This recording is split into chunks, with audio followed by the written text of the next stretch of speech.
ये एनडीए गठबंधन की बैठक में एक तरफ प्रधानमंत्री नरेंद्र मोदी हो या फिर भारतीय जनता पार्टी, उनके तमाम नेता परिवारवादी पार्टियों को खत्म करने की बात कर रहे हैं, तो वही दूसरी ओर उनके खुद के सहयोगी चिराग पासवान इस चीज को बढ़ावा देने में लगे हैं।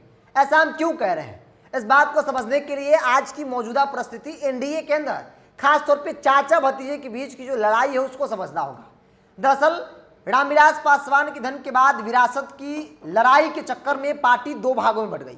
चाचा का मानना था कि विरासत मेरे पास है, भतीजा का मानना है, चिराग पासवान का मानना था कि विरासत मेरे पास है।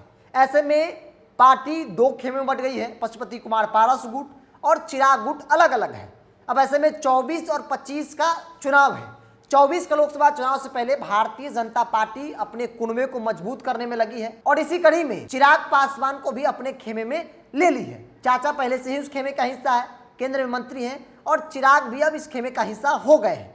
दूसरी ओर मामला अटक गया है हाजीपुर सीट को लेकर, चूंकि हाजीपुर से मौजूदा सांसद पशुपति कुमार पारस है। चिराग का मानना है कि वो रामविलास पासवान यानी उनके पिता के क्षेत्र रही है, तो ऐसे में अब उस सीट से हम चुनाव लड़ेंगे।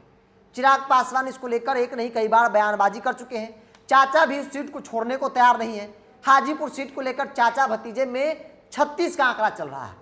कोई भी एक दूसरे को देखना नहीं चाहता है। दोनों के प्रयास होता है कि राजनीतिक तौर पर एक दूसरे का वध कर दिया जाए। ये परिस्थिति एनडीए में चाचा भतीजे के बीच बन चुकी है। अब चिराग पासवान चाहते हैं कि वो जमुई से ही लड़े, लेकिन हाजीपुर सीट से वो अपनी मां को चुनावी मैदान में उतारे, यानी कि पहले रामविलास पासवान, उसके बाद उनके छोटे भाई पशुपति कुमार पारस, फिर चिराग का दावा।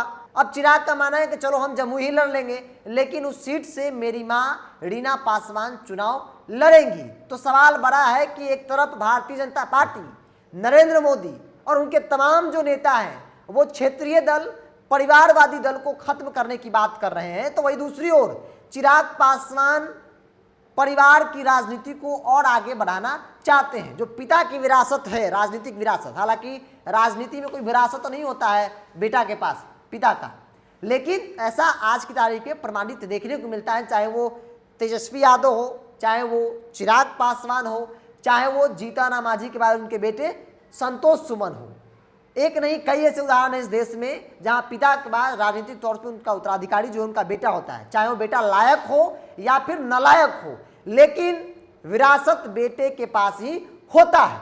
अब ऐसे में चिराग पासवान का मानना है कि चाहे कुछ भी हो जाए, पिछली बार भी लोक जनशक्ति पार्टी चुनाव लड़ी थी हाजीपुर, बेशक आज की तारीख में पार्टी टूट गई हो, लेकिन आज भी हम ही उस सीट पर चुनाव लड़ेंगे। पशुपति कुमार पारस की सीट पर उन्होंने दावा किया है और न सिर्फ दावा किया है बल्कि उम्मीदवार भी बता दिया है और कहा कि मेरी मां यानी रीना पासवान हाजीपुर सीट से लोकसभा का चुनाव लड़ेंगी। मैं जमुई ही लड़ूंगा लेकिन मेरी मां हाजीपुर लड़ेंगी। तो सवाल विपक्षी गठबंधन में नहीं है, सवाल एनडीए गठबंधन में है कि आखिर जो भाजपा परिवारवादी राजनीति को खत्म करना चाहती है, प्रधानमंत्री से लेकर तमाम जो बड़े नेता है उनके खिलाफ बयानबाजी कर रहे हैं और ये बता रहे हैं कि ये परिवारवाद वाली जो पार्टियां हैं वो देश के विकास में कीड़े की समान है। ये कीड़ा दीमक जहां लग जाएगा खोखला कर देगा। बावजूद भी ऐसी पार्टियों के साथ गठबंधन, इतना ही नहीं, गठबंधन के बाद भी जो नेता हैं उनके, वो अपनी परिवार की राजनीति को कैसे सिक्योर किया जाए, कैसे सुरक्षित रखा जाए, इसको लेकर रणनीति बनाने में लगे हैं। और यही बड़ी वजह है जो चिराग चाहते हैं कि हम जमुई लड़ लेंगे और मेरी माँ जो है वो हाजीपुर से लड़ लेंगी, पूरा परिवार सेट हो जाएगा, चाचा भी राज्यसभा चले जाएंगे, क्योंकि अगर हाजीपुर से उनकी माँ लड़ेंगी तो भाजपा कॉम्प्रोमाइज करा देगी और उनको राज्यसभा भेज देगी। पशुपति कुमार पारस राज्यसभा चल जाएंगे, प्रिंस राज किसी और सीट पर लड़ जाएंगे, यानी कि पूरी तरीके से परिवार की राजनीति जो है वो यहाँ पर सेट हो गई है।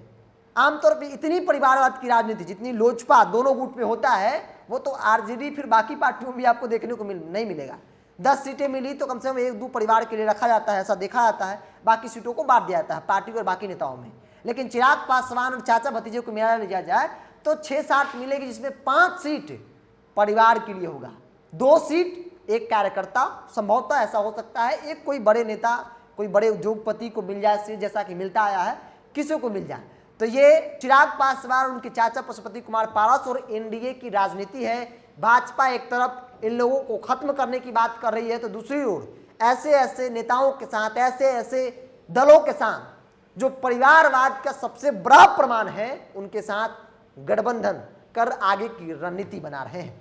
आप क्या सोचते हैं इस परिवारवादी राजनीति को लेकर? आप अपना ख्याल कमेंट्स बॉक्स में रखिए। अगर आप मेरे चैनल को यूट्यूब पर देख रहे हैं तो सब्सक्राइब कर लीजिए, फेसबुक पर देख रहे हैं तो पेज को लाइक और फॉलो कर लीजिए।